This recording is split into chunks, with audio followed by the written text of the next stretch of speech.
Salam sejahtera, terima kasih Anda bersama dengan saya di Nazilin Unity Channel. Beberapa hari selepas Nurul Izzah Anwar menjadi timbalan Presiden PKR dan beberapa hari selepas Rafizi Ramli meletakkan jawatan, tiba-tiba Anwar pula mengatakan perkara ini.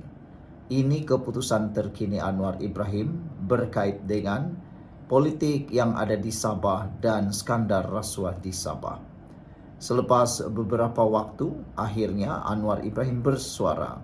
Skandal rasuah Adun Sabah, Anwar menafikan melindungi Adun atau Ahli Dewan Undangan Negeri. Mahu siasatan rapi SPRM. Wow, ini sudah kira bagus. Sudah Anwar Ibrahim mula bersuara tentang skandal rasuah Adun Sabah ini. Tetapi ramai juga yang tertanya-tanya, kenapa sampai sekarang belum ada pengesahan daripada SPRM berkaitan ketulinan video skandal rasuah Adun Sabah itu.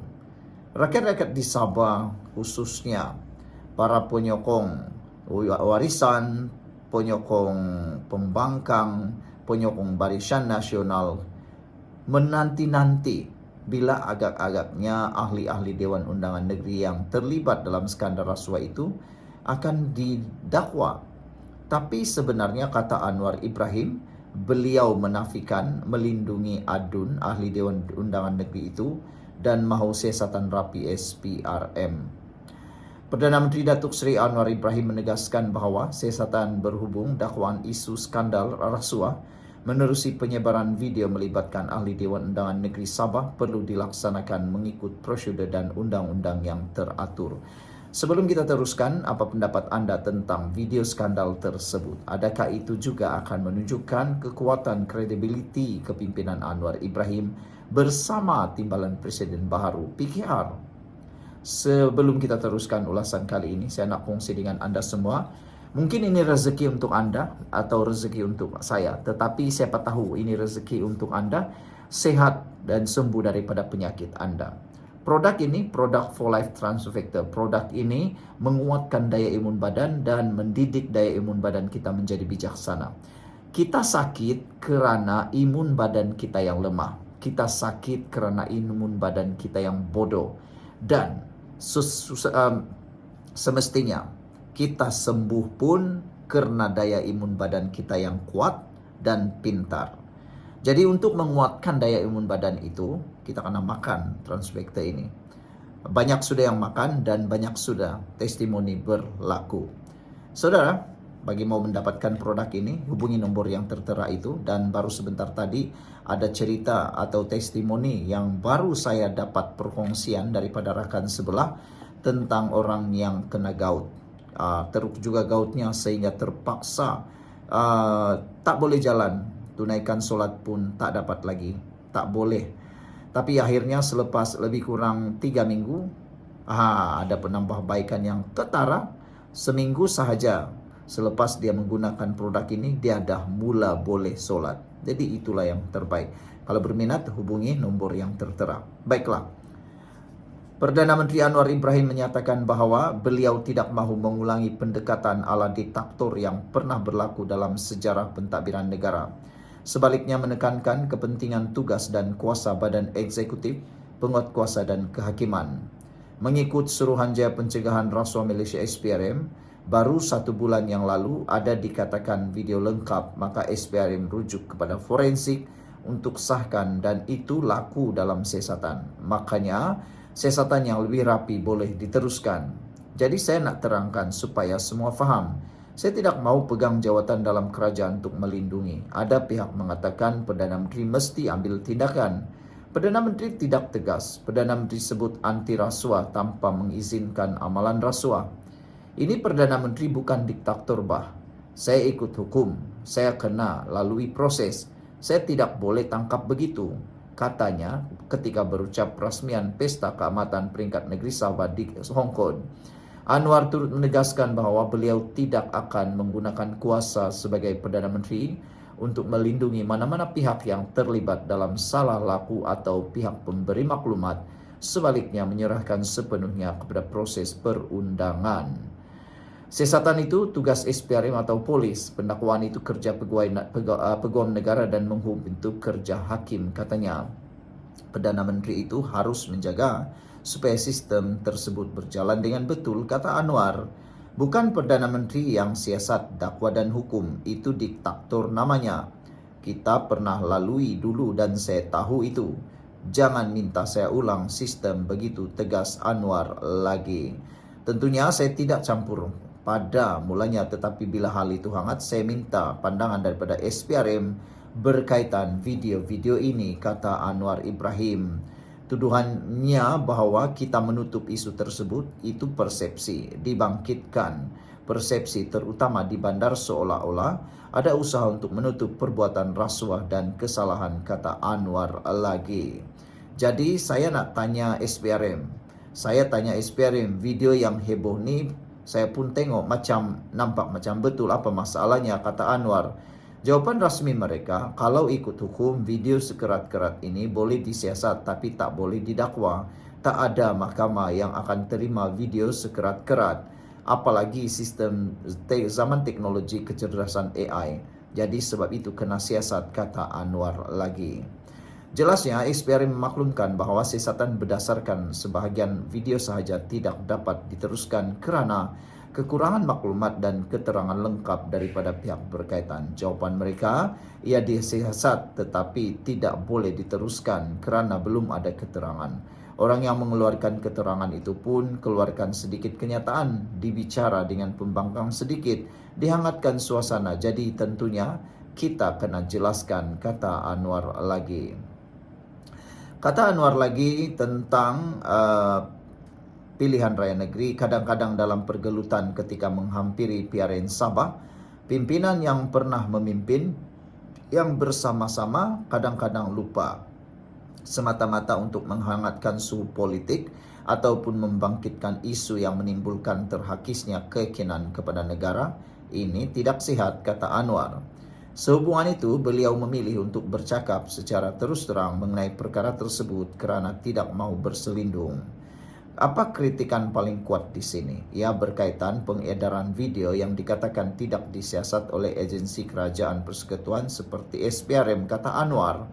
Anwar menegaskan bahawa adalah penting untuk memastikan setiap peringkat siasatan dilakukan dengan teliti agar sistem pentadbiran negara dapat berfungsi secara adil dan berkesan. Sebab itu kita kena teliti di semua peringkat supaya seluruh sistem dapat dibersihkan. Ini tanggungjawab kita dalam memastikan takbir urus yang baik, kata Anwar lagi. Tambah Anwar, sebarang pelanggaran undang-undang terutamanya jika melampau perlu diambil tindakan sewajarnya. Sekian dulu, jangan lupa tinggalkan komen Anda. Salam sejahtera, terima kasih kerana bersama dengan saya di Nazilin Unity Channel. Ini berita buruk untuk Nurul Izzah Anwar. Selepas dilantik dipilih menjadi presiden, timbalan presiden PKR yang baru, yang mana telah pun menggantikan Rafizi Ramli dan telah membuatkan PKR menjadi haru biru. Ini pula satu perkara yang buruk terjadi atau didedahkan kepada Nurul Izzah Anwar.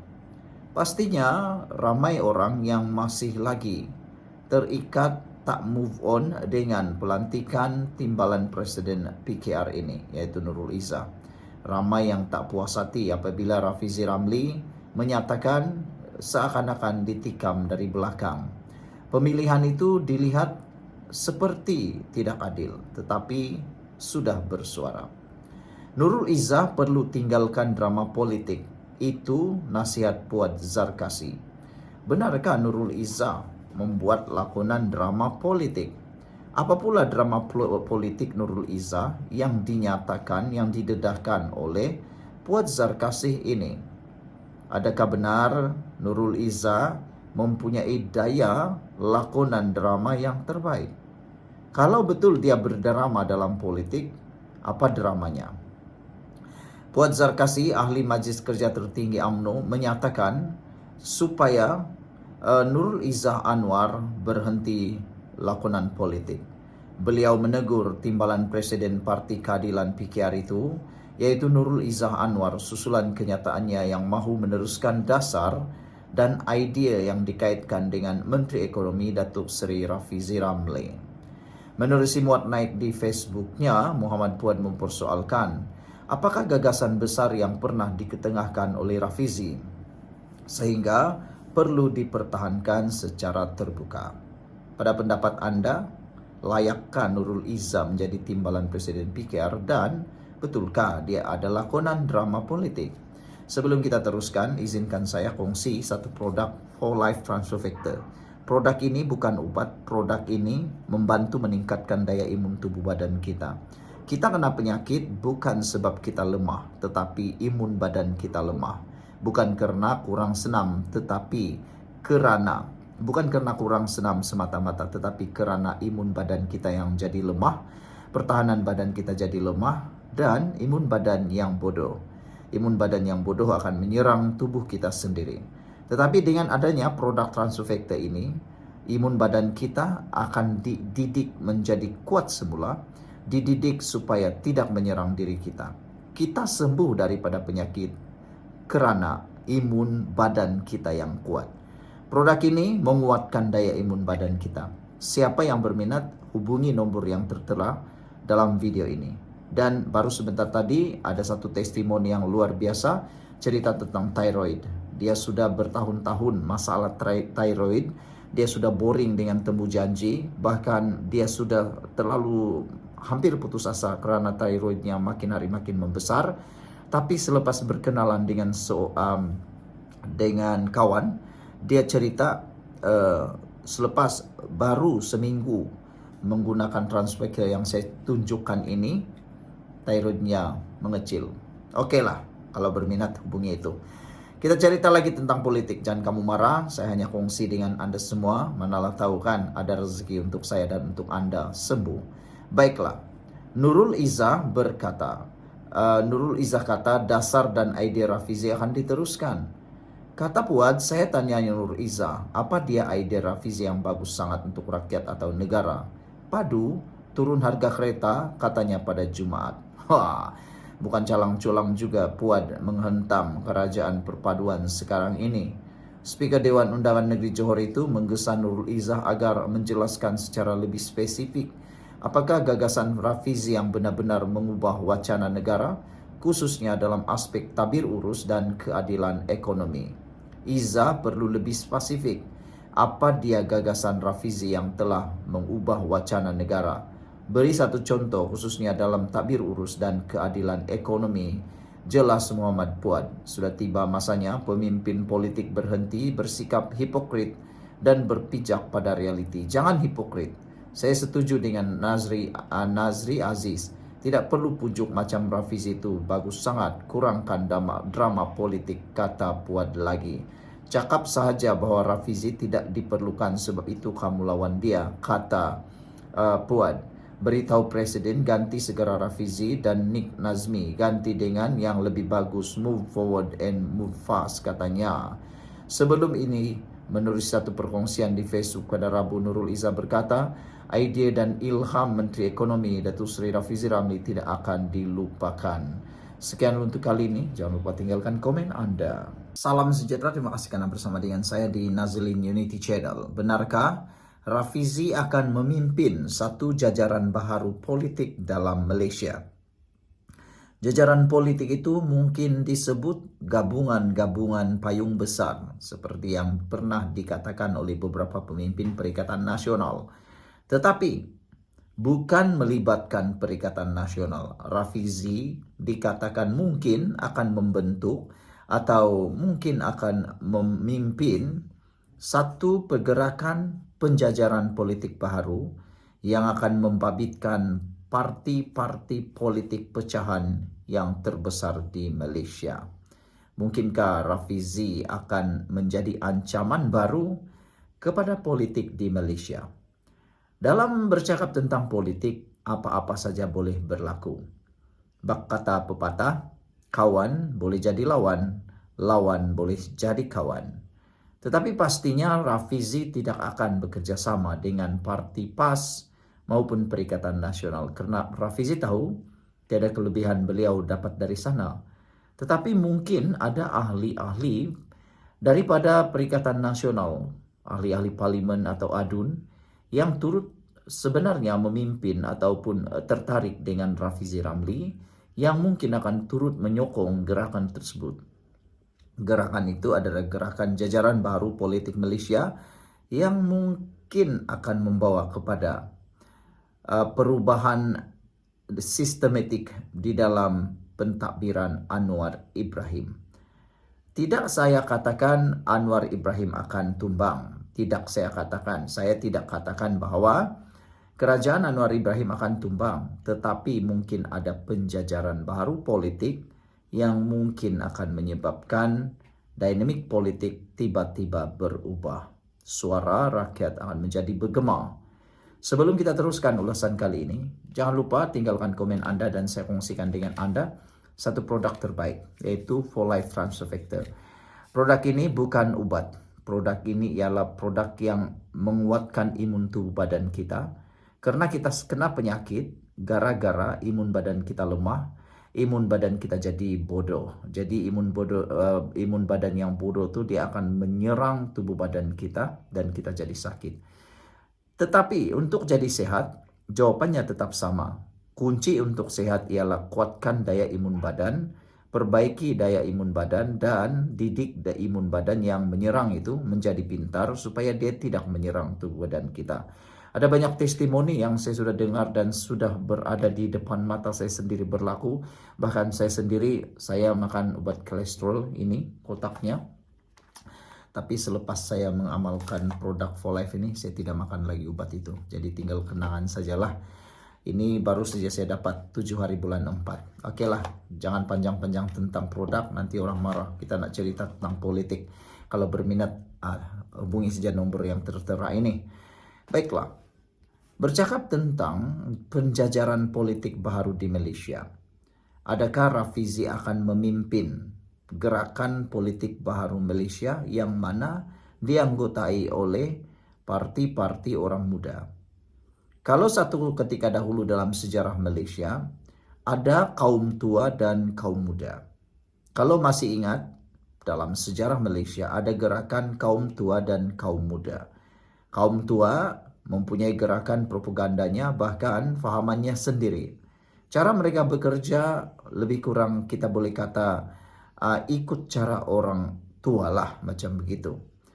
Kaum muda pula, dia lebih agresif, lebih berani, lebih terampil, dan mempunyai daya tenaga yang kuat. Itu sebabnya kaum muda agak agresif. Jadi adakah penjajaran politik baru itu bakal menampilkan kekuatan kaum muda seperti yang pernah berlaku dalam politik Malaysia? Persoalan itu akan kita ketahui tidak lama lagi. Sudah pasti kita akan ketahui apa sebenarnya akan berlaku dalam penjajaran politik baru yang dikatakan mungkin akan dibawakan oleh Rafizi Ramli itu. Tinggalkan komen kamu, benarkah Rafizi akan memimpin penjajaran politik baru ataukah Rafizi akan berdiam diri dulu, berehat seperti Khairi Jamaluddin. Sekian dulu, tinggalkan komen Anda. Bye-bye.